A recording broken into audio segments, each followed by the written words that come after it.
Hello दोस्तों, स्वागत है आपका हमारे यूट्यूब चैनल में। आज हम मेडिवल हिस्ट्री में मोहम्मद गौरी के इतिहास को पढ़ेंगे। यह हमारा मेडिवल हिस्ट्री से संबंधित तीसरा वीडियो है। आप इससे पहले की वीडियो हमारी प्लेलिस्ट में जाकर देख सकते हैं।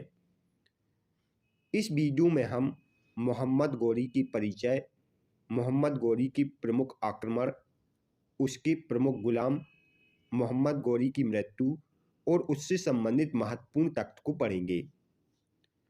मोहम्मद गौरी का परिचय। मोहम्मद गौरी का पूरा नाम सहाउद्दीन बिन शाम है और इसने मुइजुद्दीन की उपाधि धारण की थी। मोहम्मद गौरी का जन्म 1149 ईस्वी में अफगानिस्तान की गौर में हुआ था। इसके पिता का नाम बहाउद्दीन बिन शाम और भाई का नाम गयासुद्दीन बिन शाम था। और मोहम्मद गौरी किस वंश से संबंधित था? संसबनी वंश या गौर वंश से। मोहम्मद गौरी का जन्म 1149 ईस्वी में अफगानिस्तान की गौर में हुआ था। इसके पिता का नाम बहाउद्दीन बिन शाम और भाई का नाम गयासुद्दीन बिन शाम था और यह संसबनी वंश या गौर वंश से संबंधित था। पहली गौर महमूद गजनवी के अधीन एक छोटा सा राज्य हुआ करता था। आगे चलकर 1163 ईस्वी में गयासुद्दीन बिन शाम ने गजनी के पास एक स्वतंत्र रियासत की स्थापना की थी। 1173 में गयासुद्दीन बिन शाम अर्थात मोहम्मद गौरी गौर का शासक बनता है। और जब मोहम्मद गौरी शासक बनता है तो इसका मुख्य उद्देश्य क्या रहता है? मोहम्मद गौरी का मुख्य उद्देश्य साम्राज्य विस्तार करना था। मोहम्मद गौरी का मुख्य उद्देश्य क्या था? साम्राज्य विस्तार करना।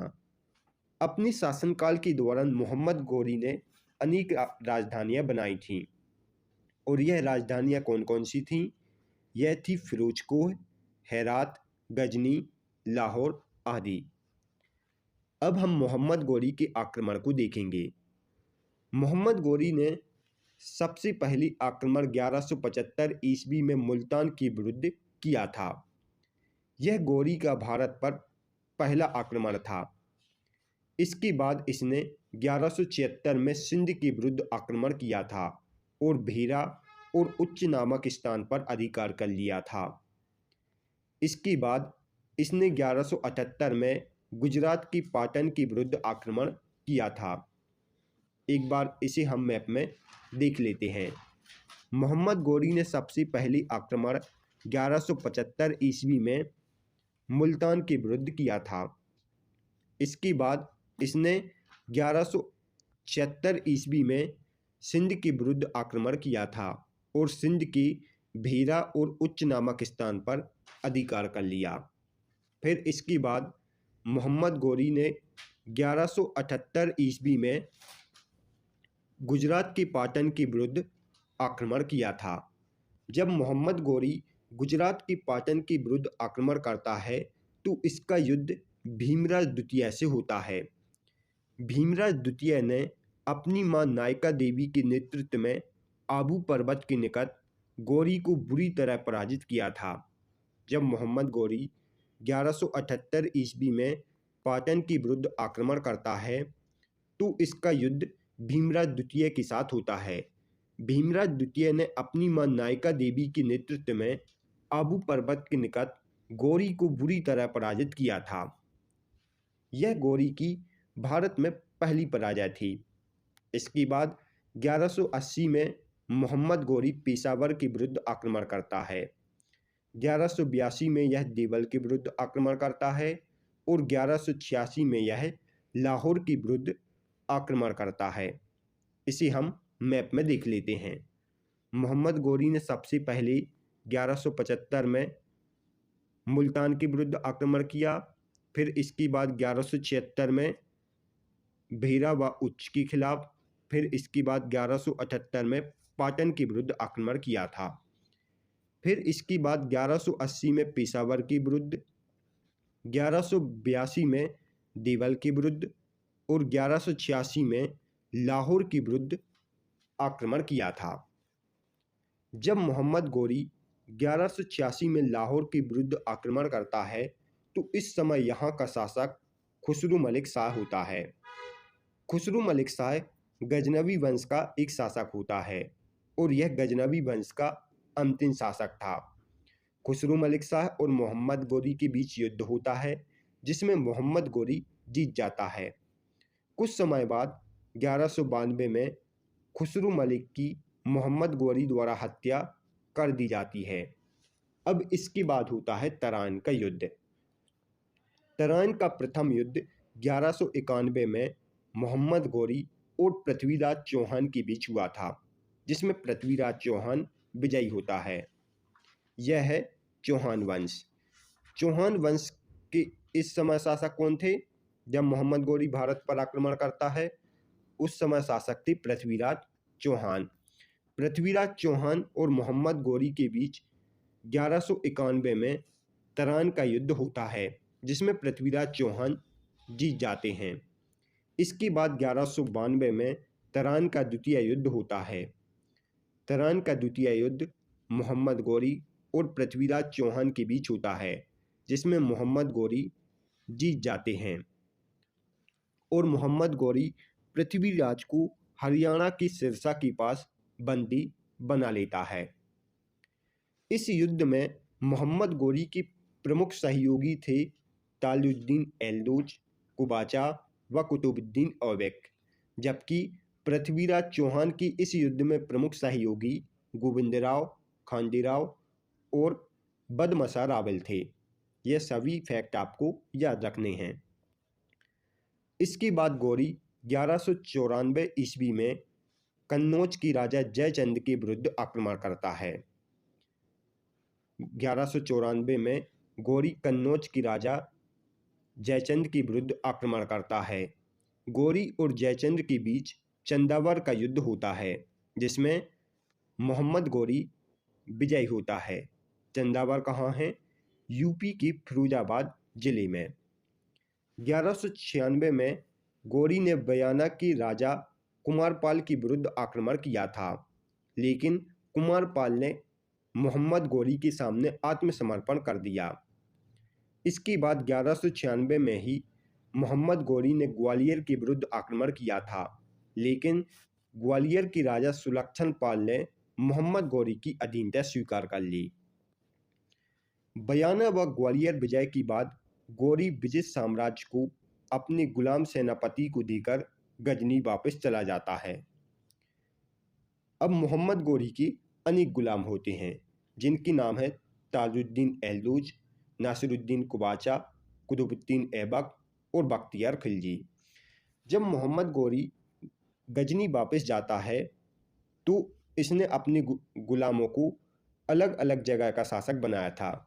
जैसे ताजुद्दीन एल्दोज को इसने गजनी का शासक, नासिरुद्दीन कुबाचा को इसने मुल्तान का शासक, कुतुबुद्दीन ऐबक को इसने दिल्ली व लाहौर का शासक और बख्तियार खिलजी को इसने बंगाल का शासक बनाया था। जो बख्तियार खिलजी होता है यह कुतुबुद्दीन ऐबक का भी सेनापति होता है। अब कुतुबुद्दीन ऐबक मोहम्मद गोरी की विजय अभियान को आगे बढ़ाता है। ऐबक ने सबसे पहले अजमेर के चौहानों का विद्रोह दबाया था। तराइन के युद्ध के बाद अजमेर के चौहानों में विद्रोह हो जाता है जिसको ऐबक दबाता है। 1197 में ऐबक ने सोलंकी शासक भीमराज द्वितीय को पराजित किया था। 1198 में ऐबक ने बदायूं व 1199 में इसने कन्नौज को लूटा था। 1202 में कुतुबुद्दीन ऐबक ने कालिंजर के राजा परमर्दी देव पर आक्रमण किया था और यहाँ की जिम्मेदारी इसने हसन अर्नल को दी थी। ये थे कुतुबुद्दीन ऐबक के आक्रमण। अब हम मोहम्मद गोरी के गुलाम बख्तियार खिलजी के आक्रमण को देख लेते हैं। 1202 ईस्वी में बख्तियार खिलजी ने बिहार पर आक्रमण किया था। इसने बिहार के राजा इंजुमन मीरी को पराजित किया था। जब बख्तियार खिलजी बिहार पर आक्रमण करता है तो इस समय बिहार के राजा थे इंजुमन मीरी। इसने इंजुमन मीरी को पराजित किया था और इसने बिहार की नालंदा विश्वविद्यालय को भी नष्ट कर दिया था। 1204 ईस्वी में बख्तियार खिलजी ने बंगाल पर आक्रमण किया था और बंगाल के शासक लक्ष्मण सेन को पराजित किया था। इसने बंगाल की राजधानी नदिया से लखनौती को बनाया था। बख्तियार खिलजी ने बंगाल की राजधानी किसे बनाया था? लखनौती को। यह थे बख्तियार खिलजी के आक्रमण, जो कि मोहम्मद गोरी का गुलाम था। 1205 ईस्वी में बख्तियार खिलजी ने तिब्बत पर आक्रमण किया था, लेकिन इस आक्रमण में उसकी पराजय हुई थी। 1206 ईस्वी में अली मर्दान नामक एक सरदार ने बख्तियार खिलजी की हत्या कर दी। 1206 ईस्वी में अली मर्दान नामक एक सरदार ने मोहम्मद गोरी के गुलाम बख्तियार खिलजी की हत्या कर दी। अब हम मोहम्मद गोरी की मृत्यु कैसे हुई यह जान लेते हैं। 1206 ईस्वी में मोहम्मद गोरी पंजाब की खोकर जाति को विद्रोह दबाने के लिए भारत आता है। 1206 ईस्वी में मोहम्मद गोरी पंजाब की खोकर जाति के विद्रोह को दबाने के लिए भारत आता है। 1206 ईस्वी में गजनी वापस लौटते समय सिंधु नदी के दमयक नामक स्थान पर मोहम्मद गोरी की हत्या कर दी जाती है। गोरी की मृत्यु के पश्चात कुतुबुद्दीन ऐबक ने दिल्ली सल्तनत पर गुलाम वंश की स्थापना की। मोहम्मद गोरी की मृत्यु के पश्चात कुतुबुद्दीन ऐबक दिल्ली सल्तनत पर गुलाम वंश की स्थापना करता है। इस प्रकार दिल्ली सल्तनत की स्थापना होती है। अब हम मोहम्मद गोरी से संबंधित महत्वपूर्ण तथ्य को पढ़ लेते हैं। मोहम्मद गोरी ने सुल्तान की उपाधि 1203 में धारण की थी। गोरी ने अपना सैनिक मुख्यालय इंद्रप्रस्थ में बनाया था। मोहम्मद गोरी ने अपना सैनिक मुख्यालय कहाँ बनाया था? इंद्रप्रस्थ में। गोरी को तुर्की साम्राज्य का वास्तविक संस्थापक कहा जाता है। तुर्की साम्राज्य का वास्तविक संस्थापक किसे कहा जाता है? मोहम्मद गोरी को। मोहम्मद गोरी के सिक्कों पर एक तरफ अरबी भाषा में कलमा और दूसरी तरफ देवी लक्ष्मी की आकृति निर्मित थी। और हमें तुर्की साम्राज्य के बारे में जानकारी कहाँ से मिलती है? तकबात-ए-नासरी पुस्तक से। हमें तुर्की साम्राज्य के बारे में जानकारी तकबात-ए-नासरी पुस्तक से मिलती है, जिसकी रचना मिन्हाज-उस-सिराज ने की थी। यह सभी फैक्ट आपको याद रखना है। Thanks for watching.